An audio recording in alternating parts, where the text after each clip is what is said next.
your body will start to mirror the activities you do most often. So if you're consistent in the gym, your body's going to look functional, right? So that it becomes the byproduct and not necessarily the sole focus. And then you can just start enjoying your life.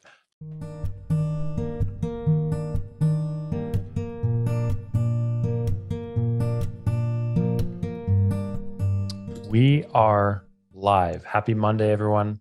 It is getting warmer outside, and we are excited about outdoor fitness or just getting outside more.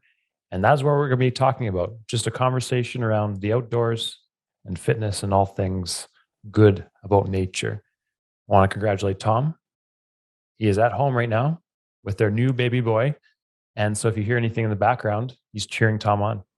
Yeah, probably complaining about getting his bum changed at this point in time, but he'll be okay. He'll be okay. Okay, so outdoor fitness. Now, we're going to talk about a couple different things or a couple different topics or thoughts around this. Is the goal for us at Greater Purpose is never that we want someone just to be so focused on getting fitter so they're getting fitter in the gym, right? It's not just getting fitter so they can get a faster time or lift heavier weights. Those are great goals.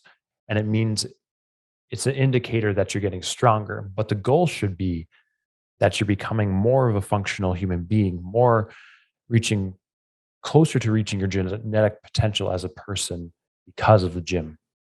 Exactly. So, I mean, CrossFit from their level 1 standpoint talks about general physical preparedness for everything. And the Hopper method is another thing they talk about. So basically, if you were to get randomly assigned any physical task, you could perform it and you could perform it fairly well. You wouldn't necessarily be able to do the best in the world at it, but you could do that thing and could do it fairly well. So, like, when we talk about fitness outside the gym, like, yes, it's great to get fitter overall, but what good is it if you aren't able to do? I mean, fitness is fun. We love it, but there's a lot of other things that require your physical body, that require strength and mobility and flexibility, all that sort of stuff, and endurance, that are also super fun, that are not CrossFit related or aren't like related to simply moving weights, right? So those are the types of things that we're kind of talking about and want everybody to be able to do, because I mean, part of CrossFit as well is just to learn and play new sports. Yep. And so maybe it's wakeboarding, maybe it's skiing down a mountain that you've never done before, or you want to try that. Maybe it's hiking, bike riding, whatever. It's all those things, and like being able to use the fitness that you've developed in the gym in order to go out and do all those things, I think is super important, because it gives your body a break, first of all, from what you're doing in the gym, but it also helps you build new skills and that maybe you haven't prioritized in the gym. Like if it is wakeboarding or skiing, maybe it's way more balance related. Maybe it's way more endurance related if you want to work on biking or rowing or something like that with a partner. Or yeah, that's the other thing too. You can do that with all your friends and it's just a good time.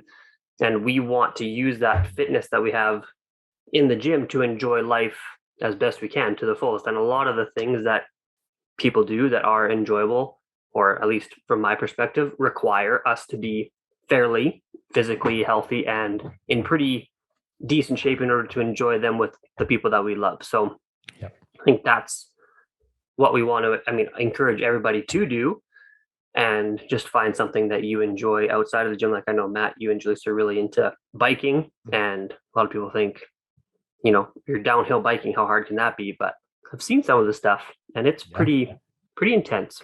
It's exhausting. I mean, we're going to be sore in a couple different areas because it is different, a little bit different, but I'm way less sore than I would be if I just trained my arms as an example, right? This functional fitness idea. And we went away for the weekend and we did Frisbee golf. And that's not something that we practice a lot, but we're still able to do it. I mean, I could probably take some lessons and get much better because you can still develop the skill, right? You have to transfer this functional fitness from one modality, meaning like squatting, into another modality, like something like Frisbee golf or something like jujitsu or whatever you might want to try, the goal is, here's a nice way to think about it. You want to be able to say yes when someone asks you to go try something new, right? Within reason. I mean, if I haven't climbed a mountain before, if I haven't even hiked a mountain and someone asks me to go on an Everest hike, I'm probably going to say, well, I might need some more training, or no, I'm good, thank you, type of thing. But it's the 10 general physical skills, right? So we're developing these skills, like you said, Tom, inside the gym. So we're better able to do everything outside the gym. And it doesn't even have to be applied to sports, right? Like now that you have a new baby boy, you want to be functional and active your whole life as best you can, I'm sure. Yeah, that was one of the things that, I mean, when I had my shoulder injury was a big thing. Everyone was like, the people that I had seen were like, you need surgery because you don't want to like throw your, literally, this was when I was like, what, in my 20s, early 20s. They were like, you don't want to throw your son up in the air, have your shoulder pop out and not be able to catch him. Mm. And I was like, true. Didn't end up going the surgery route, ended up going a different route and rehabbing it just fine to the point where I do feel comfortable. He's only 2 weeks old, I'm not going to throw him up in the air right now. But yeah, that's a big thing. And that's like a huge thing that like when people come in for the first time for their first meeting, that's one of the biggest things that they want to do is either be able to stay active with their kids or stay active with their grandkids. Yep. And they've gotten to a point where they feel like they can no longer keep up. So it's either working towards that, or if you're already feeling fairly fit and healthy, and maybe grandkids is not your thing, maybe that's not your goal, but a lot of people that we see it is. And so if you're working towards that, feeling better, or if you're already in a pretty good spot now, it's about maintaining that for the rest of your life. Really, we always talk about fitness, the journey never ends, really. Like there's no finish line. You get to a certain Right. point and then you're going to try to just keep going, keep improving as best you can. Some people, everyone's got different goals, of course, but that's another thing, yeah, like you said, that can be taken from the gym and transferred outside the gym. If you're running around with your kid all day, you got to have some sort of endurance, I'm sure. And as they get heavier, got to have some strength to carry them around and not feel too exhausted by the end of the day.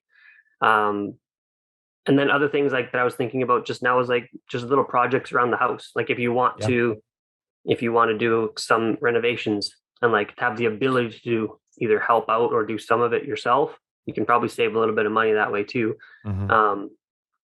Just being physically capable of doing all this stuff. So it's not just about showing up to the gym. Obviously, it's how does this apply outside, and thinking of how it can benefit you and the people around you and the ones that you love, because you'll be able to sew into so many more relationships, I think, if you're able to be active and are not stuck on a couch because you feel like you can't, or because your body is telling you can't.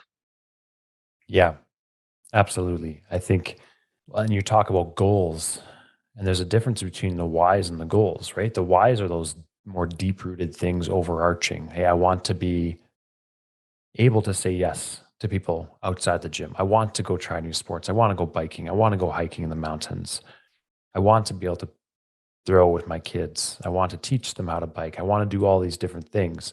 Like there's an overarching why. And then you can start to create goals inside the gym that you know are going to benefit you outside the gym, right? If I can deadlift, let's say 400 pounds, I know I'm probably going to be okay lifting cement that I'm doing the backyard project for landscaping.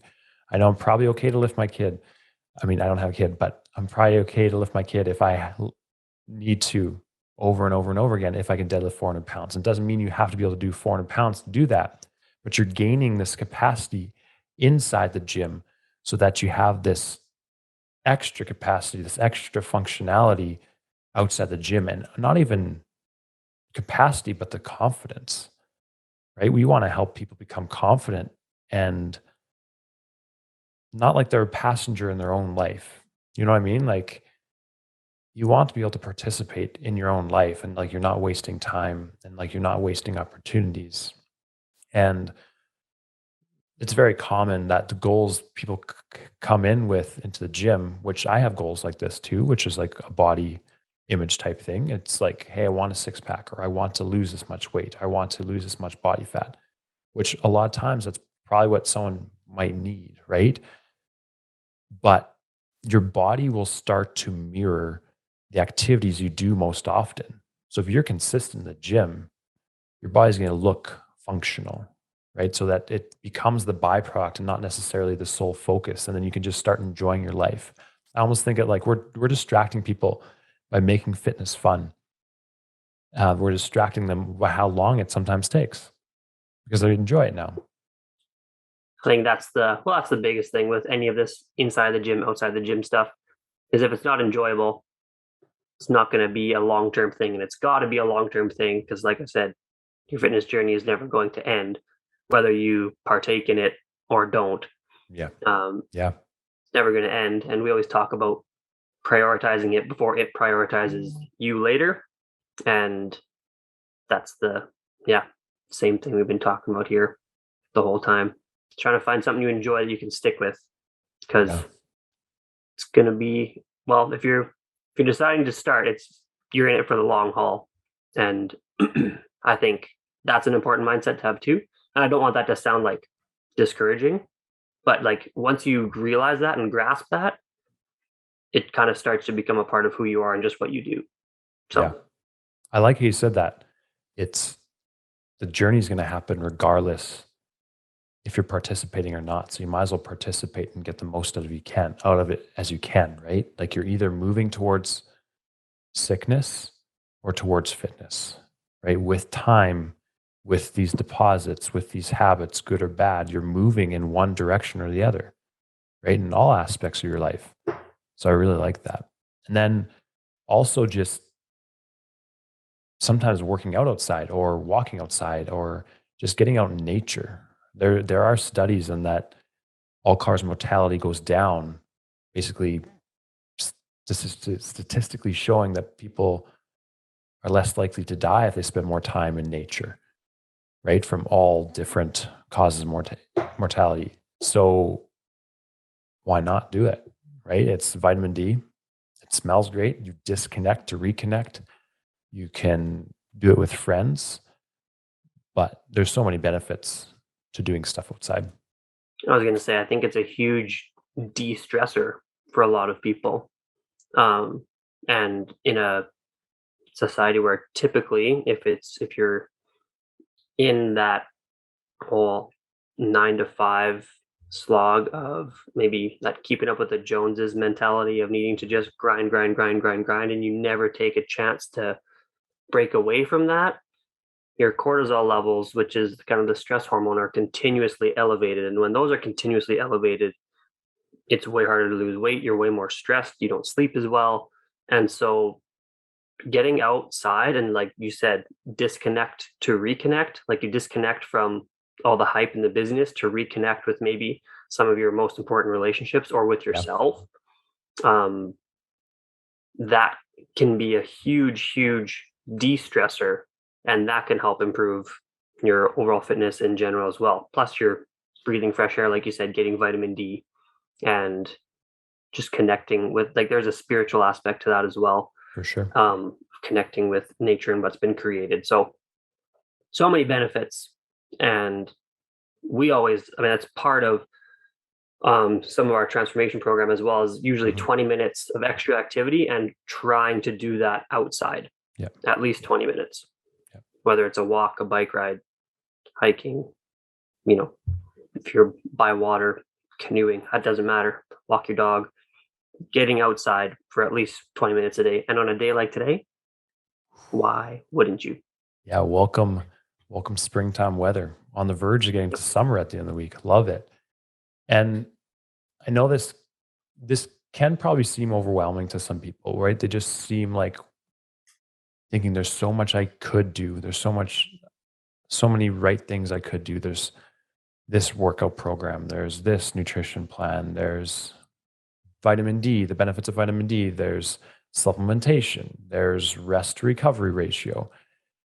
And my word encouragement to anyone feeling like that is just to start somewhere small, right? You're going to get way further by starting on some small little thing that you know there's a benefit to. There is benefit, and actually, it's definitely undervalued to just walking. And there's benefit to just drinking water in the morning. There's benefit to sitting in silence for 60 seconds. And that's honestly what we have a lot of people starting with in our transformation coaching program is the simple things. But it's amazing to see what happens when someone commits to those simple things week after week, month after month, year after year. They're a totally different person, right? Their lifestyle shifts. They become a different person entirely. Yeah, I was going to say it can be overwhelming, like you said, but I don't think that like there's not going to be one perfect thing or one exact right thing. There are so many things that are good for you that if you just need to start with one, Yes. start with I one. saw this amazing infographic today. It was this big, like the cartoon wheels of cheese with the holes in it that look really tasty, that you know that they taste different. The cartoon cheese 100% tastes different than real life cheese, even if the real life cheese tastes amazing. But anyway, I digress. There's this whole wheel of cheese, and then there's a wedge taken out of it. So the big part was, let's say, the dream or the goal. The wedge was the project, and then a little slice was the task. That's all you got to worry about. And there's the same principle as how do you eat an elephant? Not that we're endorsing eating elephants, one small bit at a time, right? You're not going to chase after this whole wheel of cheese. You're going to take it into a project, take it into a task. So that's what we can help with. If you feel overwhelmed, feel free to reach out. We're happy to help you all.